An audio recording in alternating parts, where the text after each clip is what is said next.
अहोंच्या बड्डेची party आज मिळाली. तर चला, नमस्कार, कसे आहात? आय होप तुम्ही सर्व मजेत असणार. किचनची क्लिनिंग करून आम्ही निघालो दुपारी मार्केटला. आधी तर गाडीची टाकी फुल करून घेतली. तिथे उभं राहून डोळ्यात माहीत नाही काय गेलं, मग अहोंनी ते काढून दिलं. अशा गोष्टी माझ्यासोबत होतच असतात. नंतर आम्ही गेलो मग झुडिओमध्ये. तर यांना बॅग घ्यायची होती पण ती काही मिळाली नाही. म्हटलं जाऊन दे, मग आधी लस्सी पिऊन घेतली मस्त गार. आणि बाबा बाबा, एवढं ऊन, कोणता ऋतू चालू आहे नेमका तेच समजत नाहीये. मग आम्ही आलो मार्केटला आणि आधी तर मी भांड्यांपासून सुरुवात केली. तर काहीतरी भांडं घ्यावं लागतं म्हणून मी 2 चमचे घेतले. त्यानंतर मग मी सगळं साहित्य जे लागणार होतं पूजेला ते घेऊन घेतलं. दिवे, लाया, बताशा, झाडू वगैरे पण घेतला. म्हणजे मला जेवढं माहित होतं तेवढं घेऊन घेतलं. त्यानंतर मग आम्ही आलो घरी आल्यानंतर मग थोडा वेळ आराम केला. त्यानंतर घासलेले जे डबे होते ते पुसून घेतले आणि मग ते लावून दिले, सामान भरून घेतलं. त्यानंतर इथे झाली आता संध्याकाळ आणि संध्याकाळी जे सामान आणलं ते मी मम्मीला दाखवलं. ताई इथे बसले रांगोळी काढायला आणि अहोंनी लावून घेतली लाइटिंग. असं मी लोकांना दिसायला पाहिजे मी रांगोळी काढते नाही का पब्लिक.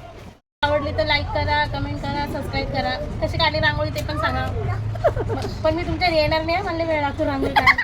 तर इथे रांगोळी पण डन झाली आणि कंदील आणि लाइटिंग पण लावून झाले. तर छान वाटतंय ना दार आता. त्यानंतर मग घरात लावायला जे स्टिकर वगैरे आणलेले ते पण यांनी लावून घेतले. मग आम्ही निघालो बाहेर जायला. सगळे रेडी झाले आणि इथे डिस्कस चालू आहे नेमकं कुठे जायचं. तर सगळे चायनीज लवर आहे म्हणून आम्ही चायनीज कॉर्नरलाच गेलो. तर इथे मी मस्त स्टार्टर मध्ये पनीर मोमोज मागवले, बाकी सर्वांनी चिकन चिल्ली मागवले. त्यानंतर मग सगळ्यांनी आपापल्या आवडीच्या डिशेस ऑर्डर केल्या आणि मस्त मग आमचा फॅमिली टाइम आम्ही एन्जॉय केला.